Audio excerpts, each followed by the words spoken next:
Hello, hello, and welcome back to another episode of the 2020 podcast, Canada's #1 optometry podcast. I am your host, Dr. Harbir Sayan. Thank you so much for taking the time to join me here, guys, to learn and to grow. As always, I'm so grateful. And as always, I'm going to have a really quick request for you right off the top. If you find value in this episode, which I'm sure you will, because this is going to be a fun conversation, but please share it. Send a link to your friend, put it on LinkedIn, take a screenshot, put it up on your Instagram story, something or other. Let people know that we're having this conversation, because there's a lot of people out there who are going to want to know about this. We are going to be talking about artificial intelligence and the applications for AI right now, and more specifically in eye care. But I think a lot of what Keri and I are going to talk about is going to be applicable to people in any industry, really. And so I have my wonderful guest today, Keri Sculland, who is the manager of editing and content strategy at marketing for ECPs. Keri has spent over 12 years in writing and editing, first in newspaper and magazine, and now doing her digital marketing. And prior to this, she also worked in a big, busy optometry clinic in Calgary, multiple location clinic, where she had a lot of hands-on experience in marketing and patient experience and that type of thing. So she's bringing a lot of cool insights from these different perspectives all into this conversation. So I'm really excited. We're going to be talking about how we can start to use AI today, right now, and how it's applicable to us in our work setting. So thank you so much, Keri, for being here. I'm really excited to have this conversation. Thank you, Harbir, me as well. So, Keri, before we got on live, over the last couple of weeks, we've been chatting a little bit. Like, how should we have this conversation? How should we approach it? And the idea was like, how can we apply AI today? Well, the answer to our questions of how to approach the conversation was answered by none other than AI. And you did a great, funny little thing, which is ironic and convenient. And you asked your AI platform, what questions should a podcast host ask an AI-assisted content creator about AI and optometry, which is the perfect prompt to get the perfect questions. So the questions we are actually going to be asking in this conversation are from AI itself. And you use an application called Jasper. We'll get a little bit more into details about like ChatGPT and what Jasper is and some of the other applications out there. But I thought this was the perfect way to have our conversation structured. So the first question that Jasper offered you was, how can AI technology and content creation tools be used to improve patient education in optometry? So what do you think? Yeah, I think that's such a good question to get us started. So AI is really great for assisting in content creation. It crawls the internet. It does a lot of that research for you. And then the outputs that it can provide you are, they're really simple to understand. They're typically factual. I do always recommend fact checking everything that you get, because AI is only as good as the content that's already published on the internet. But yeah, I think it takes that first step out. There's a lot of ways that you can use it similarly to the way that you would on Google, like, hey, what is an OCT? And it'll tell you exactly what it is and you can ask who it's for. It's really great for education and content creation. Yeah, that's something. I think just the content creation thing is something that we probably have multiple sort of verticals to kind of go through, multiple chapters of this conversation just in that one thing, in the content creation. I was saying to you before, how do we sort of define AI? How would you define AI? Because there's a lot of like smart applications already, specifically, I when I get in my car and my phone connects to the Bluetooth, my phone tells me, it predicts where I'm going based on my patterns throughout the week. And my schedule is pretty predictable, right? So it'll tell me, my watch will beep and it'll say, it's 4 minutes to your kid's preschool, because it knows at 8:30 in the morning, that's likely where I'm going. And it was going to drop her off at preschool. And then when I get back in the car after dropping her off, it says, hey, it's 30 minutes to your work. And traffic is moderate. Like, here, you can check the map if you want. So it knows where I'm going and what I'm doing. So is that AI or is that smart? Like, what's the difference? Where do we draw the line and how do we start calling it AI? Honestly, I feel like maybe we're not using the term correctly, but it is one of those buzzwords. AI is kind of something that everyone understands. When we look at something like ChatGPT, the GPT stands for Generative Pre-trained Transformer. So it's using language models to give you the outputs that you're expecting. Same thing with, your commute to work. It's gathering data about you and it's giving you outputs based on that data.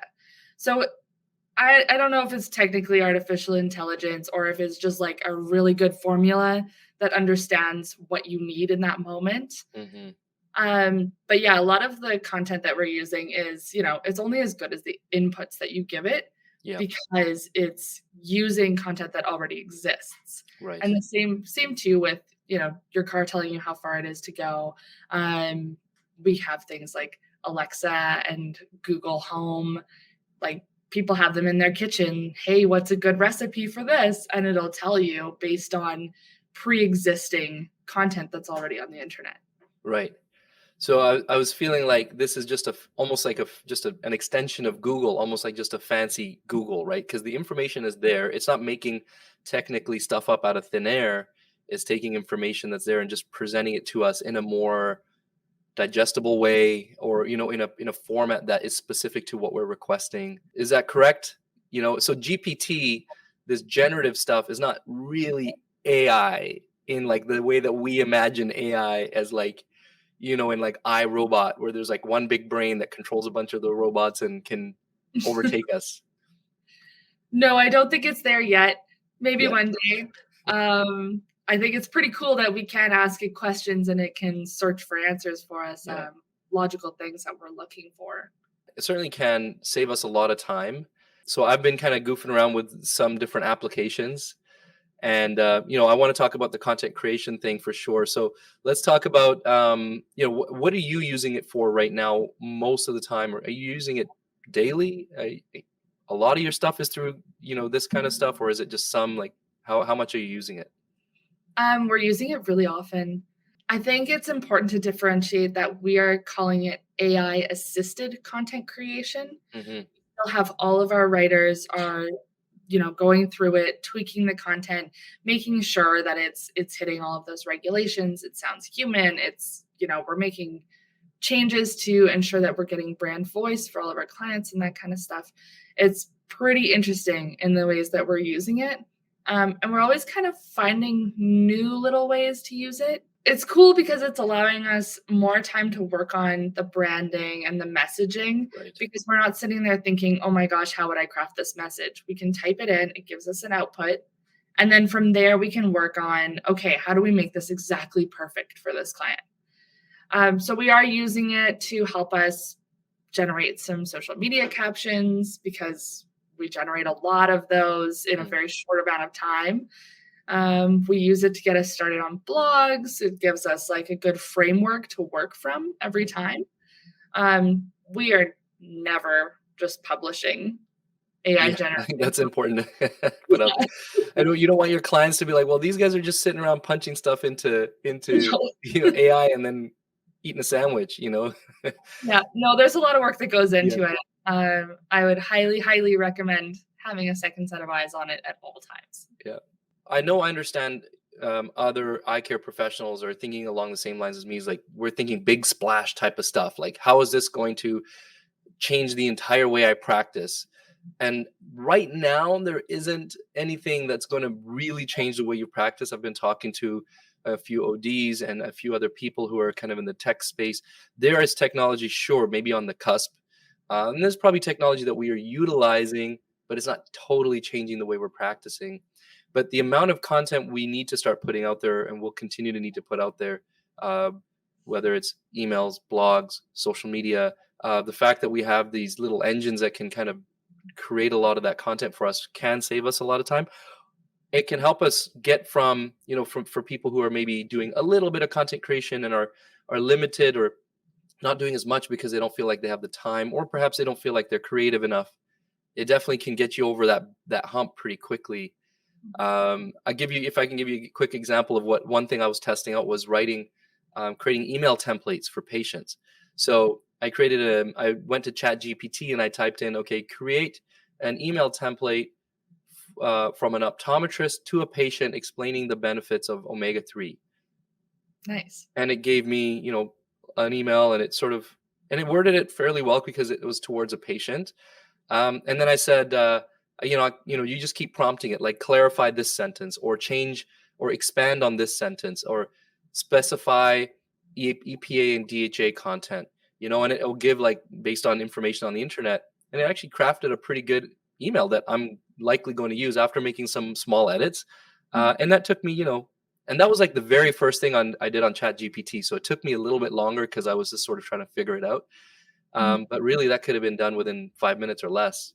So there's a lot of applications in that way too.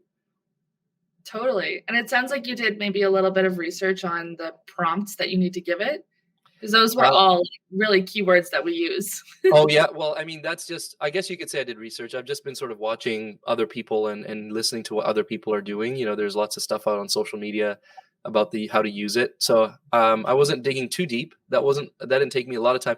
So now anybody listening to this can just take the words that I used and go, and that's it. Like you just need to be like, okay, it's from an optometrist to a patient on this specific topic. Make it this length. You know, you Mhm, could use whatever prompts, or when it gives you the first one, then say, okay, make it shorter. Oh, that's what I did. I said, make it shorter. mhm. Because it was too long at first. And then, okay, so it made it shorter. Okay, now give me more information on this topic. And you don't have to go back and be like, change the fourth word of the sentence. You can just say, tell me more about this thing. And it just sort of spits out new answers. So it's pretty cool how user friendly it is. Yeah, yeah, And it's pretty. sorry, and for those sorry, because I'm like new to this, so it's exciting for me. And it sort of like tabs it. So like if you start one conversation on like the email about omega threes, it tabs that conversation. Then if you start a new one on make me a presentation on something, it'll tab that. So you can always go back to and see your history on all of that. So it's very easy to use. Yeah, totally. So tell me about how people can start to use, in your opinion, like social media wise. Like what is it the application for? How would I go about even creating a social media post using AI? Yeah, I think social media is a really cool and unique one. I really like AI assisted content for idea generation. Hmm. So, hey, whatever AI you're using, come up with 10 ideas about myopia control that I could Hmm. post to social media. And it'll come up with like, a few ideas and then you can work with that. Yeah, it's a really great starting point. I think that's how I really think about AI content generation is just a really great point to kick off from. And then you can dive more into things and use your own personal knowledge to really build out these ideas that the AI has created for you.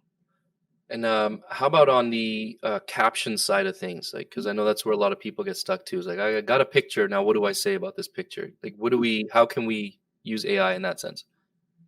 Yeah, I think you can put in a description of what the picture is about, or you can put in other prompts to come up with a social media caption. Uh, it's pretty good. I mean, I always do say that I think that you should have someone who has content experience on this because we're really talented at making it human, making sure that it matches your brand voice. We really run the risk here of coming across as inauthentic if we're all of a sudden Mm, posting things that sound really strange and not genuinely you or us.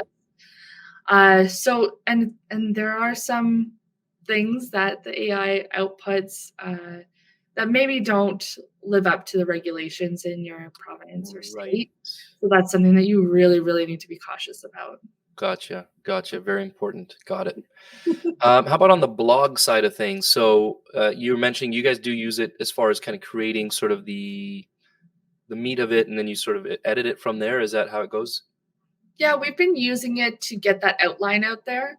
So it kind of takes a little bit of the research out of it of what am I going to put in this blog. And it uses really smart words, and then you can go in and you can, add in keywords and that kind of thing. It's such a good starting off point. It's very similar to the social media. It'll give you something to work with, and then you can really judge it from there. Just to kind of echo what you're saying, I agree. I agree with that because I was like a lot of times when I'm making a presentation or writing a blog or something like that. Initially, I'm like, oh, what am I going to even say? How do I even say this? But if I have something in front of me, even if it's not very good, I can look at it and say, okay, well, all right, I can understand how I can start. Maybe I'll change this. Maybe I'll scrap that. Maybe I'll reposition this. But it's a lot easier than a blank page staring at you and you don't know what to write at all. Yes. Um, I actually, another thing I was working on, because I'm actually working on a presentation now to kind of talk to ODs about to ECPs in general about like these applications for AI. And so I said, I think I was talking about this before, like um, I wanted to go to AI and say, okay, give me 5 slides on how AI can be used in eye care. And then I wanted to just use that as part of my presentation to show people, like, here's what AI did for me. And so in ChatGPT, I did that. I said, give me I want to give me 5 slides for a presentation on the, how AI can be used. And so it gave me pretty good. Initially, it was very like overview, like, oh, you should talk about this, and then you should talk about this, and then I went and I said, no, give me specific information on this and this and this, and then it was actually pretty good, and it broke it down into intro and the history of AI, the current uses of AI, future uses of AI, and conclusion of like why we should all be or how we should all get into it. It's good information, but the actual creating the presentation part, like putting it into a PowerPoint slide that's visually captivating and all of that, that part's kind of lacking right now. But at least it gave me the content. When I'm making a presentation, that's the hard part for me. It's like, what do I even say? So it gave me the content to kind of put into those few slides. So that's kind of cool, I think, as a starting point, like you said. So let's go back to the AI assisted questions that were crafted for us. We've been kind of going off on different tangents here. Let's talk about ethics a little bit, because that's going to become a big thing, right? Intellectual property and things like that. We're seeing, if ChatGPT puts out a blog for me, how do I know I'm not copying somebody? Or we see AI assisted music being made and using like Drake's voice or Eminem's voice to create a new rap song. And it's like, well, the lyrics are new, but the voice is obviously somebody else's. So I personally, I don't know what the IP laws are around that, if there are any. But like, what do you see as far as ethical concerns, and how should we sort of approach this so we're being aware of that at least? Yeah, I think a great place to start is with a plagiarism checker. Anything that you're getting out of these generative predictive outputs, I think you should definitely be running them through a plagiarism checker just to be on the safe side. Having a look at the content that it's putting out and, changing it enough is really important. I think you need to have eyes on it. You can't guarantee that it's, even putting positive things out into the world. So, Mm. and sometimes it seems like it might just make a fact or two up. Uh, so you need to be really careful So about it's that. getting really human then, basically. And you can't guarantee that everything that exists on the internet currently is factual and correct. That's right. So it's just pulling information from, places across the internet. So that's where we run into the issue too of, is this content up to advertising regulations? Is it going to get you in trouble?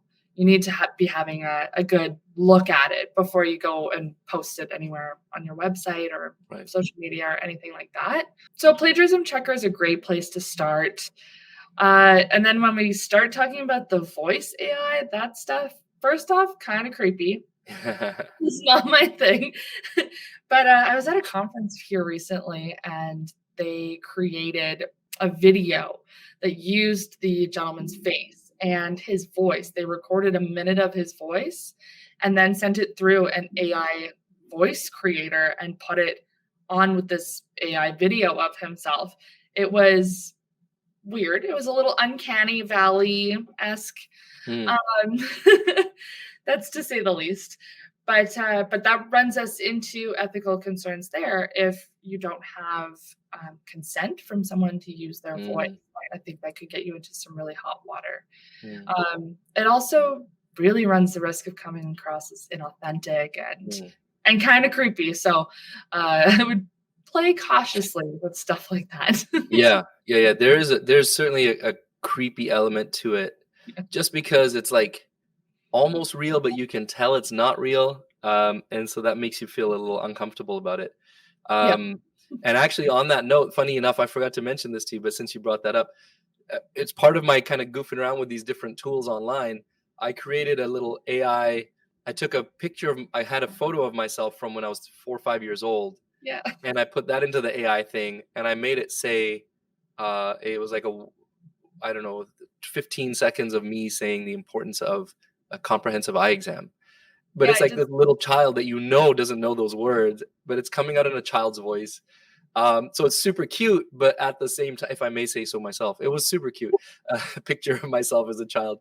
Yeah, Um, but creepy. Like the comments under the post, if you go and check it on Instagram, most of them say that's creepy, but cute. Yeah. Because it's like obviously that's a static photo, but the head's like moving and the lips are moving and the eyes are blinking. yeah, So it's like it's a little odd, but it's yeah. there. I did watch that. I thought it Oh, you was did pretty see that? I feel like it's not that far off from, like, Snapchat filters and stuff like Oh that, where yeah. you filter your images.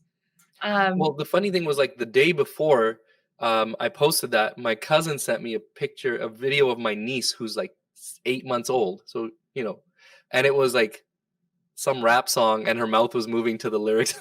So super cute. This little baby with a chubby face and the mouth's just going off rapping. So it was basically that. But so Snapchat already has that.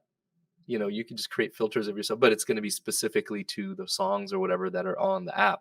yeah, totally. Whereas these other apps will let you basically make that face say whatever you want it to say, which can be cool or it could be bad, obviously. Like any tool, it could be used for negative things. And you get into the potential of like people using other people's likeness and voice to get them in trouble, even possibly. So you want to be careful about not using somebody, you don't want to take, I don't know, Prince Harry's face and voice and have him talk about why everybody should come to Clarity Eyecare or something like that. You might potentially get in trouble.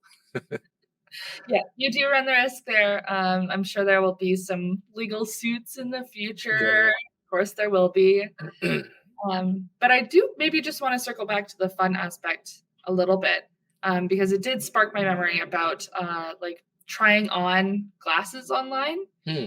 There are some online optical retailers where you can just take a picture of your face, you move it to the left, you move it Yeah. to the right, and then next thing you know, you're trying on glasses and moving your head around and seeing how you look with them on. So that's a cool application. I thought of that because there was a Snapchat filter where I could try on glasses, Yeah, and I yeah. thought that was extremely clever. Yeah. Really And good. weirdly enough, Snapchat is better at it than most of the other applications that like an eye care provider would be able to purchase or invest in to bring into their office. Snapchat filters are really, really good.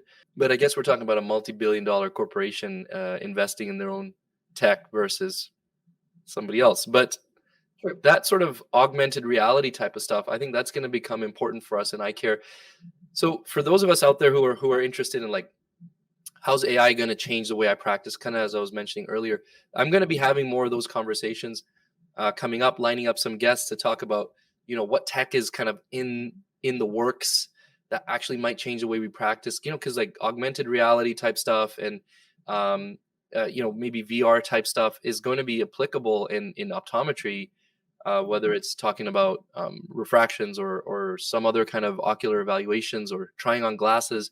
There's going to be applications for all of that, retinal evaluations and dry eye and all of this stuff. So we're going to talk more about that definitely. It's just that there's not something really tangible, impactful right now. In the case of like, wondering, Keri, if you have any thoughts on in the case of like some of the more kind of back end type of stuff like scheduling or communicating with patients and that type of stuff. Do you have any thoughts on how right now there's applicable uses for AI there? Totally.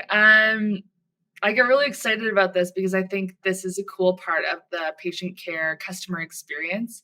Hmm. Um, there are there's AI content creators that have browser extensions, so that makes it really easy if you're viewing email that way. It can read through the email that you received, Hmm. and if you want to come up with a response that's like, "Hey, like, how do I tell this patient that we have their contact lenses in, but we still need payment from them?" Something Right. like that, you can be like, "Hey, write an email about this," and it'll take off and write you a very well worded personal email back to this patient, Oh, letting them know that their order is in. very But there's cool. also different applications too that you can use it. Uh-huh. Um, I don't know how many patient recall emails I've seen that are not great. They could be better. And it's something that you generally, I think, as an optometrist, you set it and forget it. You know that it's sending them the email at the appropriate times when you're scheduling software, you know, here are all the people who are due for eye exams in Right. September. Right. So maybe it's worth having a look at those emails and sending them through some kind of generative predictive text and getting them refreshed and nice and friendly, and maybe convert those recalls into leads again and get those Mm. people back into the office. That's really great. So this is, right off the top, when I introduced you, I mentioned you've worked in an optometry clinic, a busy clinic. You were doing a lot of hands-on with patients. So it's really cool that you could bring that insight into the conversation, because that's that tangible day-to-day stuff that we start to get excited about. Wow, all the cool tech that I could maybe use as AI, but like this is stuff we're doing every single day and can really impact the business. Um, but we tend to overlook it because it's sort of mundane, right? But if we could revamp that and give the patient a different experience in that communication, I think that's really important. Could you give me for those of us who are very new or have like limited or no experience in the GPT type of stuff, what would I do kind of step by step if I wanted to revamp those recall emails? Let's say I've got Chat GPT on my computer, right? Let's say I figured out how to do that much and I've logged in. Now, what should I prompt it to say? I mean, there are a couple different ways that you could do it. You could copy the emails that you have already and get it to rewrite them in a Okay, friendlier tone or something like that. I see. Or you could start from scratch. It's really Gotcha. up to you. So I have emails I've been sending for years. They need to be revamped. I'll take it, copy the text, paste it into Chat GPT, and like maybe above that, I'll say, you know, rewrite this following email in a friendlier tone and something, something, something, mentioning our clinic name or something like that, and it'll give me some. The good thing is there's no wrong way to do this. You Mhm. can't make a mistake. Like if you prompt it incorrectly and you don't like the response, say, okay, no, let's start again. Let's try this way. Or if Yeah. it gives you a response, you're like, okay, that's close, but not quite there. Just use words that you would use when you're talking to a human being. Okay, change the last sentence. Make it sound friendlier, or something like that, and it will start to make little changes, and it kind of becomes fun once you get that feedback from it. So that's a really cool application, I think, really to help improve that patient experience. Any other thoughts on that as far as improving the patient interaction experience with the clinic? I think the chat functions are really cool because you could even be sending through, like, if you're sending text messages to patients, some people Mm, like to send personalized text messages. right. Those probably take a bit of time to craft. Um, Maybe you could come up with a handful of them that are, reusable Sure. content.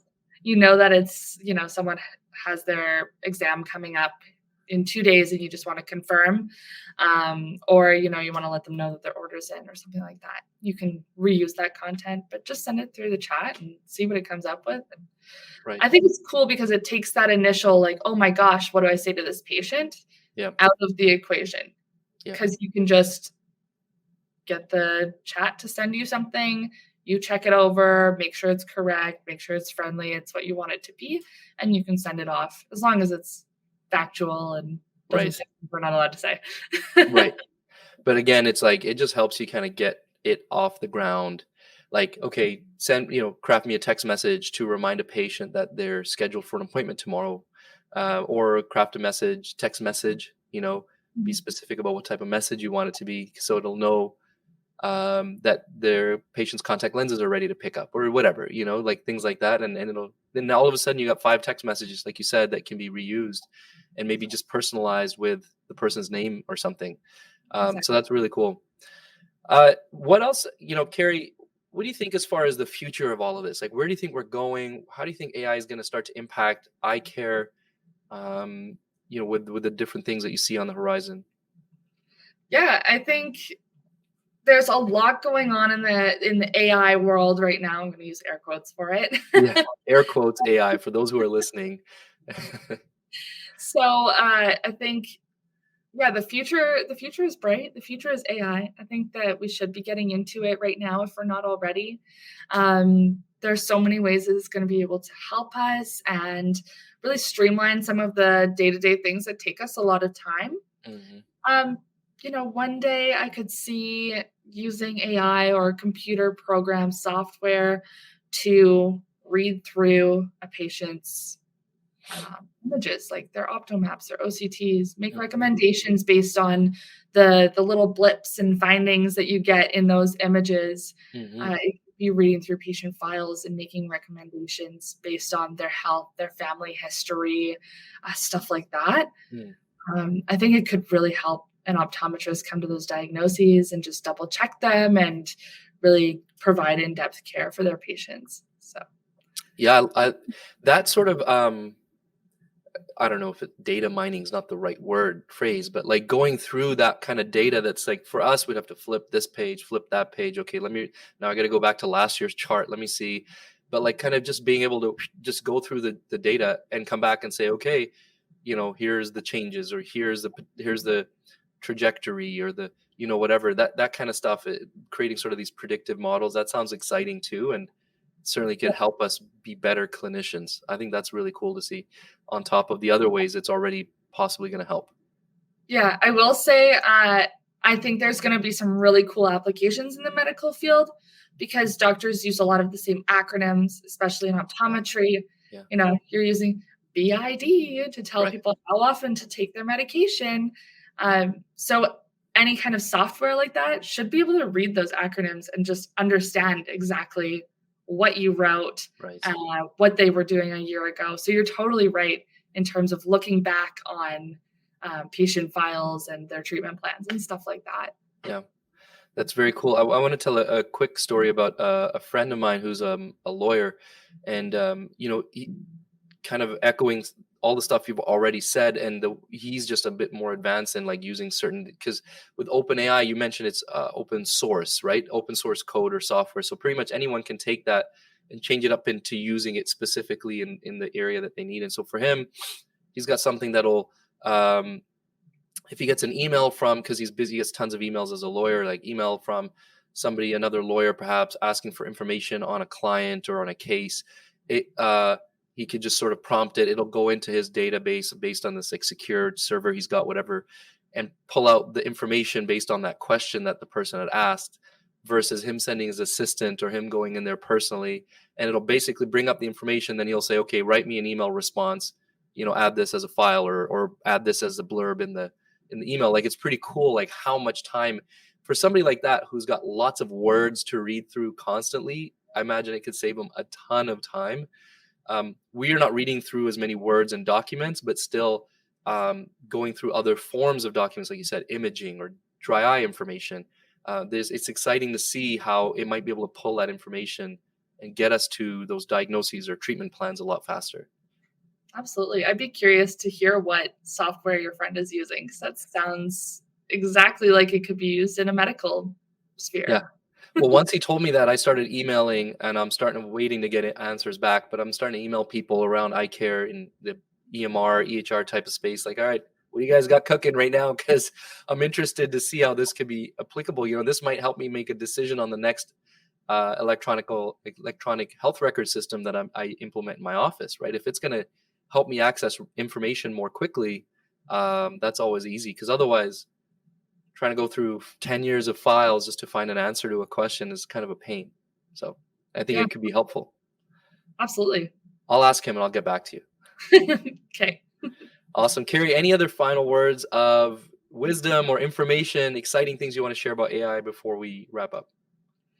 I think AI is super cool. I think everyone should be at least playing with it and seeing what it can do and how it can help them in their day-to-day life.